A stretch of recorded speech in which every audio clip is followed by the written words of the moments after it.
Are you ready to start recording? Do you want me to start recording, Maureen? Yeah, sure. Yes, yeah. All right, we're recording. Okay. This conference will now be recorded. I'd like to call the Lafayette Park and Recreation Board regular meeting on August 10th, 2020 to order. The first thing on our agenda will be approval of the minutes of July 20th, 2020 regular park board meeting. Need a motion? So move. Second? Second. Okay, any discussion? Hearing none, all those in favor, signify by saying aye. Oh, no, Aye. that. We have to have a roll call vote. Yeah, we gotta have a roll call. John? All right. Miss Corey, Aye. Mr. Mecklenburg, Aye. Mr. Denny. Aye. The next thing on our agenda is approval of claims, and we have had a change in that on page 8.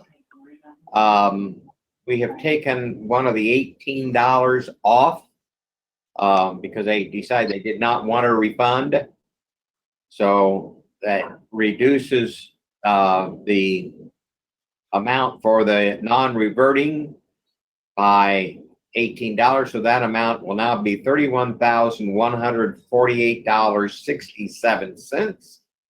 And the total then will be $49,951.53. And of course, we had the general fund claims in the amount of $18,802.86. So we're amending that to read those amounts. Do I have a motion, please? So move. Second? Forgot to take myself off mute. Yes. Done. Second. Sorry. I'm leaving myself off mute. Okay. Everybody, I think everybody's okay with that. Any questions though on the claims? Hearing none, roll call vote, please, John. Miss Corey, Aye. Mr. Mecklenburg, Aye. Mr. Denny. Aye. Superintendent's report, Claudine. Okay, I'm going to turn it over to Samantha, and she's going to provide you with a marketing update for the past month. All right. The marketing team has been very busy. We have been able to pull off 2 successful Art in the Park events this summer. On Tuesday, July 4th, we hosted Rock Night at Armstrong Park. We had 5 food trucks, 14 art vendors, free kids crafts, free balloon art, and live music performed by Rock America. We posted a lot of signage asking attendees to adhere to social distancing and wear masks. We had hand sanitizer out and available for use. And overall, people seemed to be pretty receptive to those things. And we had a total attendance for that evening of just over 400.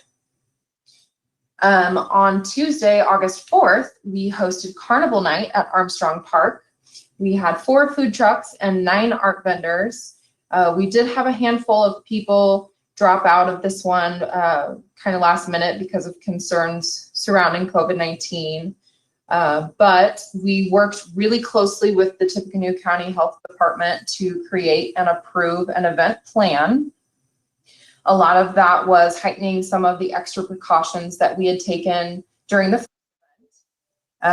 We actually closed off half of the parking lot and placed some of our food trucks out there to allow for more space to social distance. We added one-way traffic signs to encourage folks to navigate the event in one direction. We felt really good about the number of people wearing masks and adhering to those guidelines. The event also featured performers from the Cincinnati Circus, as well as a DJ setup, free kids crafts, and free balloon art. And the total attendance for that evening was about 570 people. And then just a couple of things which the board is aware of that we worked on over the last month. We were able to host 2 dedication ceremonies. The first being for the new McAllister Recreation Center playground, and the second for the Kiwanis Harmony playset at Armstrong Park. Mayor Roseworski attended and spoke at both events. We had several elected officials in attendance, and we held ribbon cuttings at both. And we were really happy with the turnout and attendance at both of those events as well. We are focusing pretty heavily right now on promoting our virtual Zoo Run. We have done TV interviews with WLFI and Star City News. We also have Facebook, radio, and newspaper ads running right now. We are really doing our best to keep participation up given our new format this year. As of this morning, I know we had just over 130 people registered, so we will continue pushing for more. And registration is open until midnight on August 21st for that one, so we've still got some time. And I just kind of wanted to talk about some of the media activity we've had over the summer. We have done several interviews with WLFI and Star City News over the last couple of months about some of our exciting project updates, as well as pieces about operating during the pandemic, what our procedures have looked like, and what changes the community could expect from us during this time. And we've also had a lot of positive growth and activity on social media this summer too. Looking back at the beginning of our summer season, our Facebook following has grown more than 13%. We now have more than 9,600 followers. Our Twitter following has grown by about 1%, and we have almost 3,900 followers. Our Instagram following has gone up about 14.5%, and we have over 2,000 followers there now. A lot of this growth has come from engagement activities and giveaways that we've been doing. We have been also doing regular project updates, which is a huge hit with our followers. A lot of effort this summer into diversifying our content by following trends and also doing some fun stuff like TikTok videos. We've got a lot of engagement and follower activity as a result. And I think that concludes what I have for you today. I wanted to just give a special shout out to Samantha and Bridget because they have just done a phenomenal job this summer, not only working through the CDC guidelines and adherence for our special events, but also for the ribbon cutting ceremonies and staying on top of the social media. They have just done a tremendous job. Had a crew out, our fencing crew from Capital City Fence has been out for the last 3 days, working on the fence since last Thursday, putting some finishing touches on that. I know there's still a little bit more fence work that needs to happen, and I know that the zoo staff was trained on the life support system last week, which was great. So there's a couple more things that need to be fixed. We still aren't getting a lot of feedback from U.S. Fish and Wildlife Service with regards to the update on our permit. So I really don't have anything that I can offer there as far as additional information or give you an idea when the little birds might arrive. Of course, we have to have our permit before we can move forward with that transfer. So you're going to have to sit tight just a little while longer, Mr. Mecklenburg, till your little friends can come visit. Carousel project. If you have been in Columbian Park, you have noticed that they are working a lot over at that site. They've got all the rebar laid out and are just tying it in today at the actual footers. They plan on pouring the concrete pad tomorrow, so we'll make sure that the marketing crew is over there getting a lot of good footage on that because that'll be a really interesting pour to watch. Memorial Island, again, I'm seeing a lot of progress out there. The South Lagoon is nearly complete with regards to the excavation and the removal of the sediment. and they've just removed all the sediment down to the clay basin. And it looks like it's about 9 feet or so deep. So it looks a lot different. And then the J.R. Kelly crew and their subcontractors have been working on the installation of the steel seawall, which looks corrugated at the southwest corner, which is closest to the train depot. And they used some really interesting equipment to drive those panels down into the ground to maintain that structure right there. And now they're working on the dredging of the North Lagoon. So they've taken the water level all the way down. They've caught fish. They've been catching turtles and had a lot of success with that. I will share that there wasn't a whole lot of wildlife found in that North Lagoon like there was in that South Lagoon. And I attribute that to the water depths. The north section is much more shallow and still had a lot of sediment. I just don't think it could support the amount of aquatic life like the South Lagoon could with that additional water column. So they're busy up here with 2 excavators working outside my window right now, moving that sediment towards the pump. And just like they did with the South Lagoon, they're dewatering it with additional water, churning it up, and then removing it and hauling it away in tankers. So they're making some really good progress, and it's a fun project to actually watch and see. Just this morning, we had a bunch of visitors out here asking questions, and people are really fascinated with this entire project. So clipping along at a nice pace there. Loeb Stadium, John's our baseball guy, so he's going to give you an update on Loeb Stadium. Just in the last couple of weeks, they continue to make really remarkable progress. Last Thursday, the outfield light poles went up. They went up in a little bit less than 4 hours. At 7 a.m. Thursday morning, they were not up, and by the time the pools opened at 11, I was over there, all 4 of those were up. So it continues more and more each day to look like a baseball stadium, which is very exciting. By the end of this week, beginning of next week, they will start clearing off the equipment off the playing surface and preparing that for grading for arrival of the turf, which is, as I think we've shared before, is scheduled to happen at the beginning of October. But this week they are continuing to roof along the first base side, the storage room, the visitors locker room, and the concession area. I think up on the press level, Claudine was up on the press level last week, and that continues to come along very nice. So just remarkable progress. We're really pleased with where that crew is at this point in time.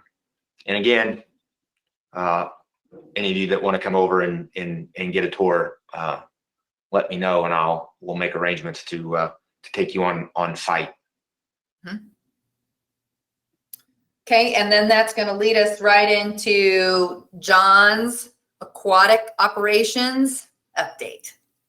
All right. Well, we, as you are all aware, we ended our season at all 3 aquatic facilities. Yesterday was the final day on August the 9th, which is normal end of the season for Castaway Bay. We did extend the Vinton season 1 week. They were scheduled to close August 2nd, but they stayed open an extra week. And Tropicana Cove is normally open on weekends through Labor Day. However, given the current status of COVID-19 and the fact that we are about 2 weeks away from all local schools beginning, the mayor and everyone agreed with the mayor that we felt it prudent to end our season on August 9th to give our staff and patrons approximately 2 full weeks before school started, as well as just what a lot of folks don't realize that we do is we've been limited to 50% capacity all season. And while our capacity has been limited to 50%, it still takes the same amount of staff, the same amount of chemicals to operate those facilities, regardless of what our attendance capacities were. So that obviously created a unique set of challenges at all three of those facilities this year. With that being said, we ended up very strong. We had a very good weekend in Tropicana Cove, and I'll put the report up so you can view it on your screen. For 2020, ended with 37,101 people for an average of 727.5 people per day. We had 51 operating days, which you can tell right there that is about a third of the season short from what we normally are. Our average temperature this year was a little bit warmer than we've had in the past, 84.6 degrees. And our total revenue, it was $278,908.50, just shy of $279,000. Those final revenue numbers may go up. We have about $1,000 in outstanding invoices for all three pools from day camps for the summer that we're still waiting to come in. Castaway Bay operated at a normal season. That 67 actually should stay 68 days operating. 12,153 for an average of 178.7, just under 179. The revenue was 47,212, which is actually really good revenue for Castaway Bay. As you can see there, compared to other years, it is, I think, second on that list in the past 7 seasons. Vinton, again, operated for 68 days, had 8,558 attendees for an average attendance of 125.9. For their total revenue, which was $22,723.55, which is quite a big increase, which can be attributed to 2 things. One, we had Boilermaker Aquatics who rented that facility every day from I believe June 8th through the end of June. So that was a good chunk of revenue for that pool, as well as the attendance is down, but the attendance being down can attribute to the fact that we had fewer day camps attending the pools this summer.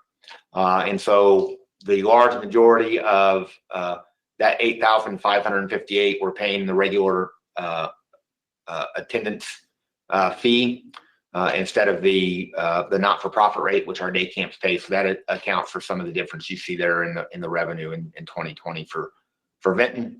And then at the bottom in concessions, our concessions really did have a very good year, all things considered. The short season, $110,656.03 was our revenue in concessions in 2020, and we're very excited to get over that $100,000 mark. They really did a good job all year, and we had a good season in concessions. So that's our, as I said, the final revenue numbers will change just a little bit as we wait for those invoices to be paid and come in over the course of the next few weeks. But that's the 2020 aquatics numbers for you. And as you were all, I'm sure, aware, we have offered our season pass holders for Tropicana Cove the option to extend their 2020 season passes to the 2021 season at no additional cost, or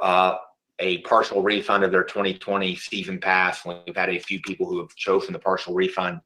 Our guest relations staff has spent the last 2 weeks, and I believe they have made they have spoken to all but 5 season pass holders, and they have sent emails to those other 5 season pass holders. So we've been able to make contact with all of our season pass holders to find out what their preference is. And the large majority, as you would expect, have chosen to extend their season pass. Thank you, John. Any questions for John on the aquatics report?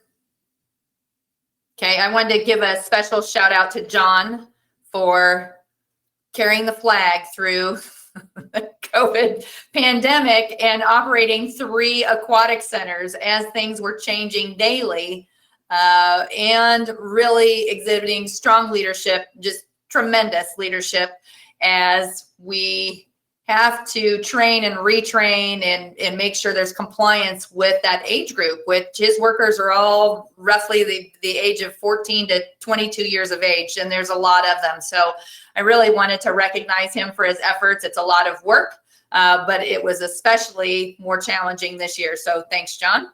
Thank you. Then also wanted to give a shout out to Chad, who I'm sure is watching at this time. Same situation, McAllister Center, you know, we had to switch gears from operating summer camp to daycare camp and making sure that we were adhering to all the executive orders and the CDC guidelines, making sure that he was doing a good job each and every day, keeping people safe. So I wanted to recognize Chad and his staff as well. So thank you, Chad.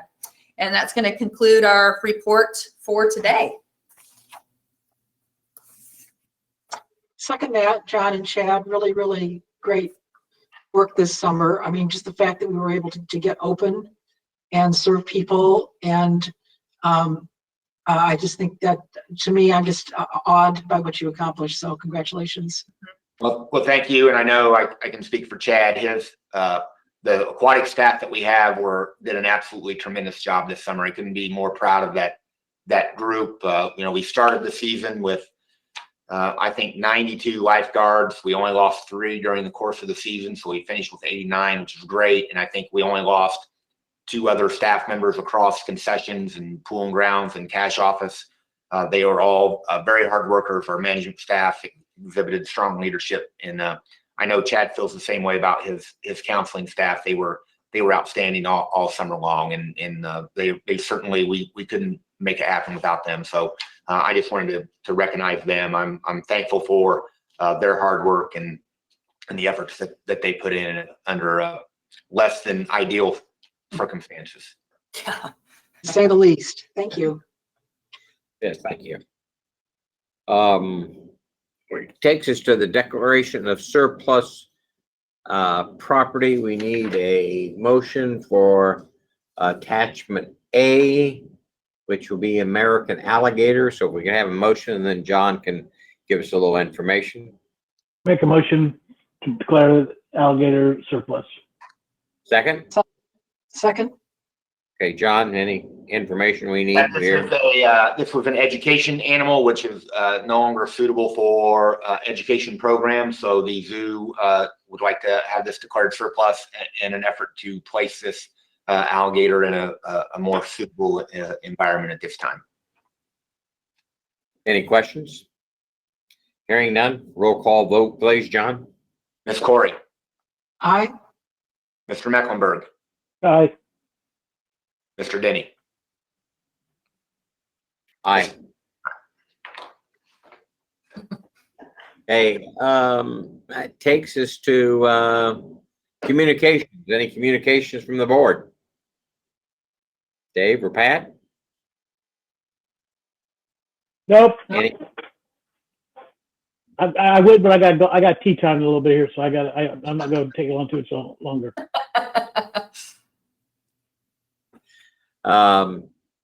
Anything from the public, John?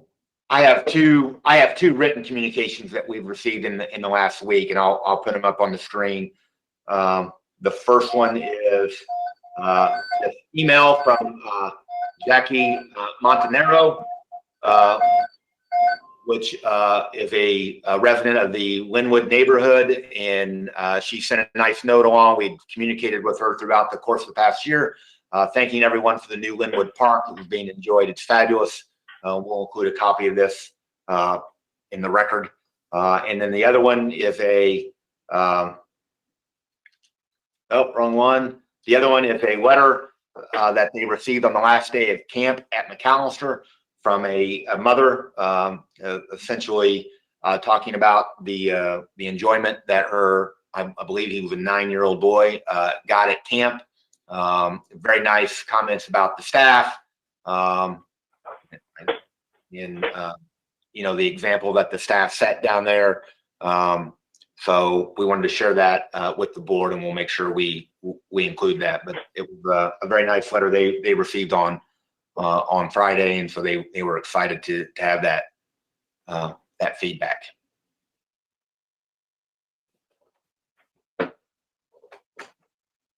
And those were the only two communications we received.